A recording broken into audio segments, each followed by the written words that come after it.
Welcome to your English grammar class.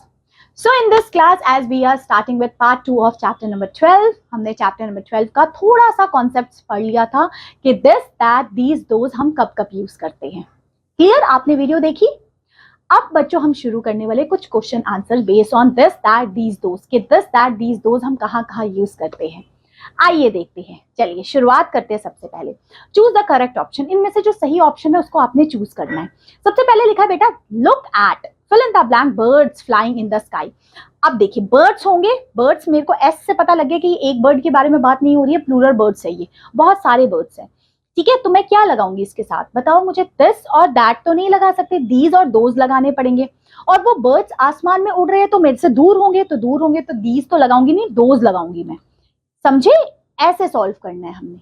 आगे देखते हैं. सेकंड लिखा है fill in the blank is my book. ये मेरी बुक है.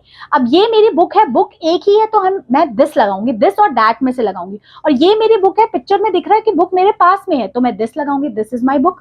ठीक है, दैट में तब लगाती जब बुक मेरे से दूर होती. ठीक है, आगे थर्ड क्वेश्चन में लिखा है बेटा fill in the blank painting on the wall is very beautiful.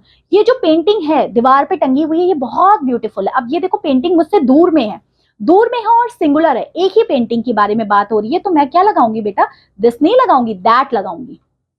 ठीक है, नेक्स्ट फोर्थ क्वेश्चन लिखा है fill in the blank mountains are snow covered. ये वाले माउंटेन्स जो है, अब माउंटेन्स एस लग गया तो मुझे एक माउंटेन नहीं है, यहाँ बहुत सारे माउंटेन्स के बारे में बात हो रही है, तो दिस और दैट तो मैं लगाऊंगी नहीं क्योंकि यहाँ बहुत सारे हैं. दीज और दोज में से मैं क्या लगाऊंगी, दीज तो लगाऊंगी नहीं क्योंकि माउंटेन्स दूर है, मेरे से दूर है, पिक्चर में दिख रहे हैं, तो मैं लगाऊंगी दोज.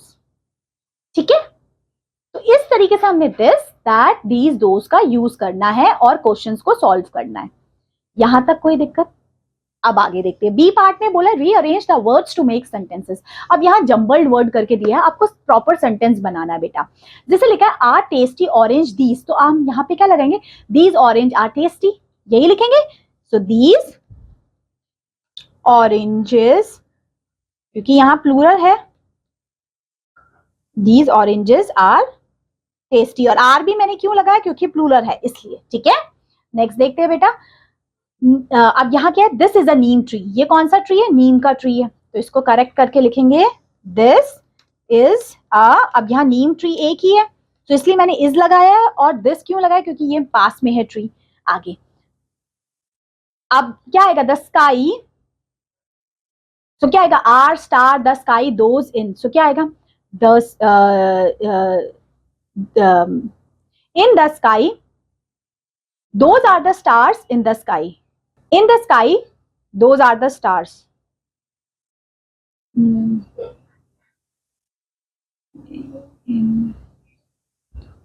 हाँ, those are the stars in the sky. ठीक है, सो हम यहाँ लगाएंगे, क्योंकि those क्यों लगाए क्योंकि यहाँ पे stars है, बहुत सारे हैं और वो हमसे दूर है. So those, we will use those are the stars in the sky. ये स्काई में ये स्टार्स है. ठीक है, आगे देखते हैं बेटा. आगे क्या है, that is a very big house. हम क्या लिखेंगे इसमें, that is a very big house. ठीक है, नेक्स्ट देखते हैं बेटा. आगे फिफ्थ वाला fill in. अब क्या लिखा है, my shoes. So these are my shoes. क्या लिखेंगे बेटा, these are my shoes. ये मेरे शूज है. ठीक है, and the chapter is done. समझ में आया 12th chapter. So this is the class all about. Thank you so much and have a good day. Bye bye.